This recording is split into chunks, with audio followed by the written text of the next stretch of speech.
Gimana orang Katolik yang podo-podo ndak awak dhewe kok mau bayar, sementara kita ndak bayar?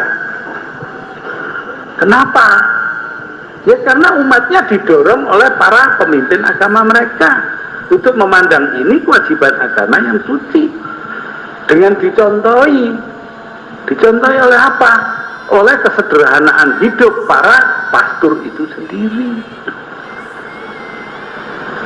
Sementara kita berebut kemewahan-kemewahan pribadi. Ya, kurang cukup jumlahnya kiai kere, harusnya lebih banyak lagi gitu loh. Untuk enak nuruti kabeh. Terus saya sendiri juga enak, hidup saya enggak, tapi saya kesadaran itu ya, kesadaran untuk melakukan perubahan itu ada gitu. Nah, jadi saya rasa sejarah itu menuntut dari kita perubahan dari agraria, masyarakat agraris ke masyarakat itu menuntut kita perubahan nilai-nilai dari masyarakat tradisional ke modern menuntut kita perubahan dampak dari berbagai bidang atas perubahan sosial itu sendiri juga menuntut perhatian kita.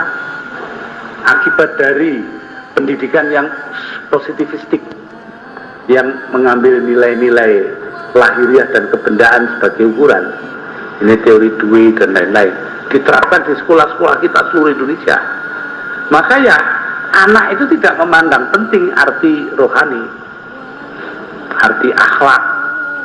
Makanya juga hubungan seksual di luar perkawinan atau masih semasa remaja sebelum perkawinan juga tambah lama tambah besar akibat dari hal yang positivistik itu tuh. Lah gimana ngatasinya itu?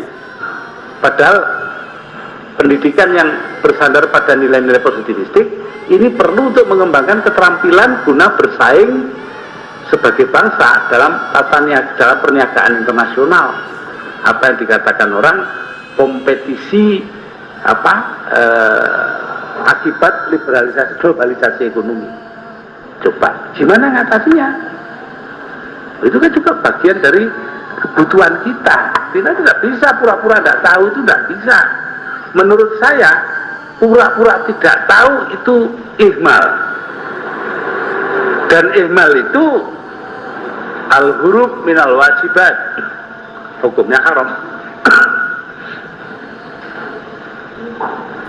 Karena itu saya sendiri melihat semuanya itu ya marilah kita mulai mengembangkan pemikiran-pemikiran dan perhatian kita kepada perluasan cakrawala kita guna mengetahui perubahan-perubahan sosial yang akan terjadi. Ya, yang tidak bisa ditolak itu berjalan. Janganlah kita jadi agama-agama kayak agama Katolik, Kristen dan sebagainya yang di Eropa sekarang sudah dilupakan orang nggak mau ke gereja kok. Sampai gerejanya dijuali, dibeli untuk masjid. Iya, di Sydney itu masjidnya itu beli dari sinagog Yahudi. Di Brussels itu masjidnya bekas gereja. Ya, itu di Amsterdam teman-teman kita orang Indonesia itu nyewa masjidnya orang Hindustan, orang India yang Muslim, terus disewa taruh di sini dungo coro Hindi, sini coro Indonesia. Ya, itu bekas itu sekolah Katolik, sekolah gereja Katolik. Ya apa ya, kita mau jadi gitu Islam di Indonesia nanti? Wong ini agama mayoritas, ditinggal oleh mayoritas itu sendiri karena tidak concern, tidak prihatin, tidak peduli. Loh, padahal Islam itu penuh dengan nilai-nilai yang dapat kita pakai untuk mengantisipasi perubahan-perubahan. Oh, saya kan di mana-mana sampai mungkin ya saya juga bosan dengar itu. Maaf Allah ala Rasuli min alil qura itu loh ya. Kailayakunan tulatan penalarnya minkum. Itu kan dalil nakli untuk pemerataan sumber-sumber daya manusia agar jangan terjadi monopoli dan konsentrasi pemusatan sumber daya ekonomi di tangan orang kaya-kaya saja. Kailayakuna tulatan penalarnya minkum. Islam itu ada, kita aja yang tidak mau baca. Yang dibaca yang lain-lain yang keren-keren. Dan itu pun salah bacanya lagi. Loh iya, itu malah tartu angkal Yahudi wala Nasara hatta tetapi amilah tahu. Selama ini adalah kebencian Kristen Yahudi kepada Islam dan kebencian kita kepada mereka sebagai balasan. Akhirnya ya sikap hidup umat kita ya kayak gitu itu. Kemarin tanggal 9 Juni membakar 11 tempat peribadatan Kristen di Surabaya. Lah ya senemen. Katanya mayoritas itu melindungi kafir zimmi. Lah kok malah ngobohi itu gimana ceritanya? Nah jadi ini, saya bacanya lain. Walantar akal ya ridhonya itu apa? Adamur ridho fi ayyi syai'in. Adamur ridho ay adamu qabulil haq. Al haq dalam Islam yaitu wujudullah kazatil wahid. Keesaan Allah itu yang tidak bisa diterima Kristen dan Yahudi. Ya kalau itu ya wajar saja lah. Kalau mereka menerima kan sudah tidak Yahudi lagi, sudah tidak Kristen lagi loh. Kenapa kok kita geger? Quran mengatakan malantar tu angkal Yahudi wala Nasara, itu kok kita gegeri Kristen. Ya, kalau saya hormat kepada Quran dan saya ketawakan yang Kristennya gitu loh. Gak usah dimarahi. Gak apa-apa, kita juga tidak mau. Wala nardo anhum hatta yattabi'u millatana, kan begitu dah. Ini pada ini tadi lo gitu loh tukaran. Nah itu loh, ini saja sudah kelihatan gitu loh. Baca itu cari yang keren-keren macane kleru pisan. Ngono kok dididik ning rakyate. Temen-temen sudah nggak ngerti perubahan sosial. Kenapa? Karena hubungan antara agama itu dalam masyarakat modern yang pluralistik seperti kita, mau tidak mau harus bergaul dan toleransi, dipaksa oleh keadaan. Majelis Ulama tidak bisa menolak wadah kerukunan antar umat beragama, harus belajar satu sama lain, berarti harus ada kerjasama dan saling pengertian. Ini saya ngelakoni diri itu soro dengan disalahpahami oleh semua orang NU waktu itu ya. Ya sampai sekarang pun katanya Kiai Hamid Baidawi Hasan saya ini anteknya Katolik. Ya wis lah gak apa-apa. Dia tidak kenal, kan yang kenal saya ya biar aja lah. Saya rasa inilah hal-hal yang perlu saya kemukakan, yang menyongsong antisipasi perubahan sosial itu dapat dilakukan menurut berbagai cara. Penglihatan yang tadi sudah saya sebutkan dan beberapa hal yang merupakan tantangan-tantangan yang dihadapi. Nah, NU posisinya di mana? NU ini organisasinya ulama. Ya, NU harus aktif sebagai organisasi, sebagai lembaga untuk mempersoalkan agenda-agenda perubahan sosial itu terus menerus. Karena akan terjadi terus-menerus perkembangan-perkembangan. Kita ribut sekarang termasuk muslimat NU, senantiasa menuntut supaya pabrik-pabrik tidak boleh kerja malam untuk wanita ya, gadis-gadis. Apa didengar? Jadi bang ngoceh, nggak didengar. Kalau saya kan mari kita atur supaya akhlak mereka terpelihara, itu jauh lebih penting.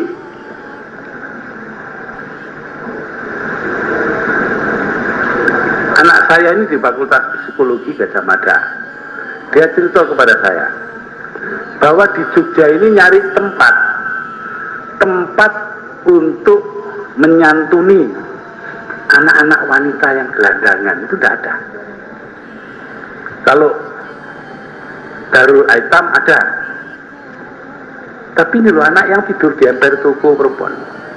Ada satu anak umur 15 tahun hamil di luar perkawinan, dibuang oleh ayahnya, ayahnya tidak mau tahu. Akhirnya keleleran di pasar Beringharjo. Anak-anak saya ini ikut dalam kerja sosial, dia bawa itu, tapi bingung mau dibawa kemana. Disinilah ulama itu akan dikutuk kalau tidak mau tahu ini. Harus mikir kita. Ada satu tempat untuk dandani mereka gitu loh. Sebelum kita kirimkan ke tempat lain ada stasiun. Oh itu korengan tidak karu-karuan dibawa ke rumah sakit Sarjito untuk di polikliniknya diperiksa, itu ternyata dia kena penyakit kelamin. Nah, by law, dari sudut apa namanya, by definition, secara definisi kehamilan yang disertai ibunya penyakit kelamin menurut kedokteran harus digugurkan. Gimana sikap kita? Cepat ditanya. Maaf, ketua umum PBNU tidak bisa jawab waktu anaknya nanya gitu.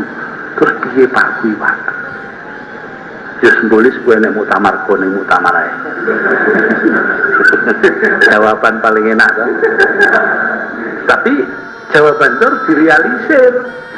So kalau tidak direalisir, saya bisa lari dari tanggung jawab. Saya harus mempersoalkan itu benar-benar dalam muktamar. Perkara kasus ya itu tangan ono sih. Malah saya bilang sudah tak boleh nih, apa sewa rumah tak bayari untuk ngatur mereka. Anak-anak putri gelandangan, nanti anak-anak putra gelandangan itu supaya ada yang sudah 2 hari tidak makan segala macam itu. Iya. Terus begini nanti dipungut pastur, kita marah-marah sama pasturnya. Itu kan ya kita menghina manusia itu namanya. Jadi ya itulah Pak, saya tidak bisa ngomong lebih jauh, ya tidak sistematis karena ini bukan acara formal kayak ini kan pra daurah ini. Tapi saya rasa dari situ bapak-bapak sudah melihat pentingnya kita antisipasi terhadap perubahan-perubahan yang terjadi, dan kita harus memekarkan wilayah perhatian kita dalam hal ini, baik yang teoritik dalam arti mencari ahkam, mencari ketentuan akhlak, mencari tatanan sosialnya, maupun dari sudut praktisnya, bagaimana cara-cara yang praktis untuk menanggulangi perubahan-perubahan sosial. Di teori maupun prakteknya ya itu dikembangkan bersama-sama. Nah, bapak-bapak sebagai tokoh-tokoh yang akan memimpin masyarakat Islam di masa depan, saya rasa tentu setuju dengan saya bahwa kita harus melakukan paling tidak antisipasi, ya, paling tidak itu antisipasi, mencoba mengerti masalah-masalah yang ada. Nah, saya tidak akan bicara tentang teoritik macam-macam karena nanti ada sidang-sidang komisi, ada ahlinya di Jogja ini banyak teman-teman kita yang ahli ilmu sosial yang ngerti itu. Malah saya tidak berani ngomong karena takut kalau keliru. Sebab saya kan pengamat umum, tidak tahu ilmu sosialnya itu. Saya rasa inilah Mas Gur yang dapat saya sampaikan. Mungkin ada 15 menit lah untuk jawab. Terima kasih.